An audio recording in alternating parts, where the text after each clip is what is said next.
നമുക്കിന്നൊരു അടിപൊളി ബ്രേക്ക്ഫാസ്റ്റ് ഉണ്ടാക്കാം. അതിന് വേണ്ടുന്നത് ഇഡ്ഡലി മാവ്, ഉള്ളി, പച്ചമുളക്, ഇഞ്ചി, കറിവേപ്പില. എന്നിട്ട് അതിൻ്റെ മുകളിൽ ഒരു കടായി വെച്ച് കുറച്ച് എണ്ണ ഒഴിക്കുക. കുറച്ചേ വേണ്ടൂ. നല്ലോണം ചൂടാകട്ടെ. ഇപ്പോൾ എണ്ണ ചൂടായി. എന്നിട്ട് ലേശം കടുക് ഇടുക.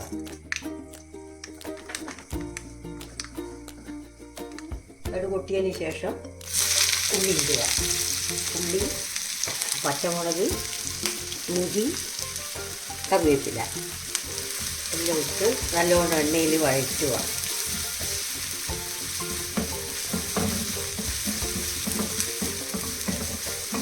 ഒന്ന് വാടുകയും കൊണ്ടു.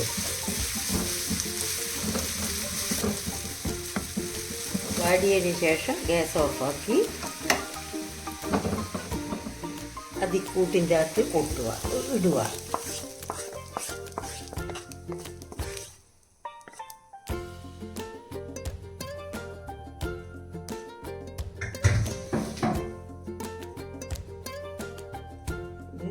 നല്ലോണം മിക്സ് ചെയ്യുക. മിക്സ് ചെയ്തതിന് ശേഷം നമ്മളെ കാരിയില്ലേ, കാരിയപ്പം ചൂടുന്ന കാരക്കുഴി എടുത്തിട്ട് ഗ്യാസ് ഓണാക്കി അതിൽ വെക്കുക. എന്നിട്ട് എല്ലാ കുഴിയിലും കുറച്ചേ നോൺ സ്റ്റിക്കിൻ്റെതായത് കൊണ്ട് കുറച്ചേ എണ്ണ ഒഴിക്കണ്ടു. കുറച്ച് ഒരു ലേശം എണ്ണ ഒഴിക്കുക. ഇനി അത് ചൂടാക്കണം. കാര ചൂടായാലും ഓരോ സ്പൂണ് ഇതിൽ ഒഴിക്കുക.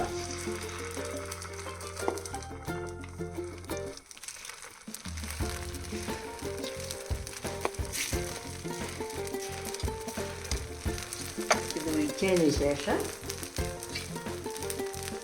2 മിനിറ്റ് അടച്ചു വെക്കുക. വെക്കണം, അല്ലെങ്കിൽ അടി കരിഞ്ഞു പോകും. നമുക്കിതൊന്ന് തുറന്ന് നോക്കാം. ഇനി ഇത് മറിച്ചിടുക.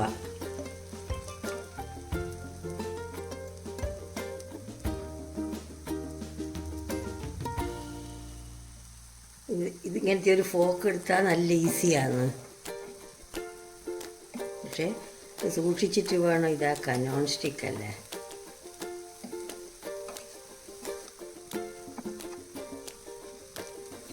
ഇത് ഇനി ഒരു 2 മിനിറ്റ് വേവുക.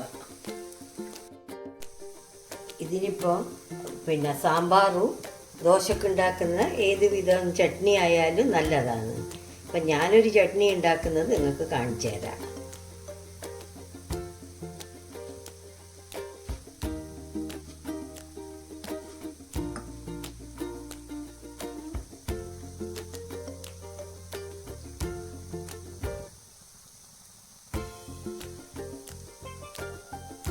മോയിൻ്റെ ഉള്ള ഒരു സാധനം എടുത്തിട്ട് നോക്കുക.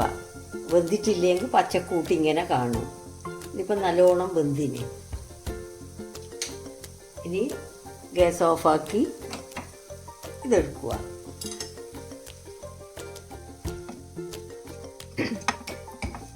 ഇന്നും കുറേ ഒഴിക്കാനുണ്ടെങ്കിൽ ഗ്യാസ് ഓഫാക്കേണ്ടത്. എന്നും ഒഴിക്കാനുണ്ടെങ്കിൽ എന്നും കുറച്ച് വെണ്ണി ഇട്ടിച്ച് ചുട്ട് എടുക്കുക. അപ്പം ചുടുന്ന പോലെ. നമുക്ക് ഇപ്പോൾ ഇത്രയേ വേണ്ടൂ. ഇപ്പോൾ കാര്യപ്പം എല്ലാം ചുടണ്ടെങ്കിൽ ഒരുപാട് ചുടണ്ടേ. പണിയാരം റെഡിയായി. നീൻ്റെ ഒരു ചട്നി ഞാൻ കാണിച്ചു തരാം നിങ്ങൾക്ക്. ഇതിനുണ്ടാക്കുന്ന ഒരു ചട്നി ഞാൻ കാണിച്ചു തരാം.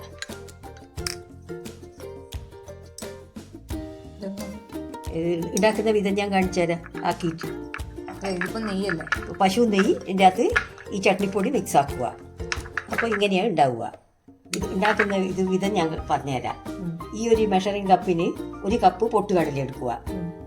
ഈ പൊട്ടുകടലക്ക് ഇത്ര പൊട്ടുകടലക്ക് 1 സ്പൂണ്, ഒരു ചെറിയ സ്പൂണ് കായപ്പൊടി, ഒരു 6 കാശ്മീരി ചില്ലി, ഇതെല്ലാം കൂടിയിട്ട് മിക്സിയിൽ നല്ലോണം ക്രഷ് ചെയ്യുക. ഉപ്പും ചേർത്തിട്ട് പാകത്തിന് ഉപ്പ് ചേർത്തിട്ട് നല്ലോണം, അധികം മിനുസാകരുത്, പക്ഷേ നല്ലോണം ക്രഷ് ചെയ്യണം. ചെയ്തിട്ട് പശു നെയ്യ് ഉരുക്കിയിട്ട് അതിൻ്റെ അകത്ത് ഈ പൊടി ചേർക്കുക. നല്ല ടേസ്റ്റാണ്. പിന്നെ ഇത് കാശ്മീരി മുളകില്ലാതെ കൂട്ട് മുളക് പൊടി ചേർത്താലും ടേസ്റ്റാണ്. ഈ ചട്നിപ്പൊടി നിങ്ങൾക്ക് എത്ര വരെ പുറത്ത് വെച്ചാലും വെടക്കാവില്ല. നിങ്ങൾക്ക് ദോശയെല്ലാം പെട്ടെന്ന് ആകുമ്പോൾ ചട്നിയൊന്നും അരക്കാൻ കഴിഞ്ഞിട്ടില്ലെങ്കിൽ ഇങ്ങനെയാക്കി തിന്നുമ്പോൾ നല്ല എരിവും നല്ല ടേസ്റ്റുമാണ്.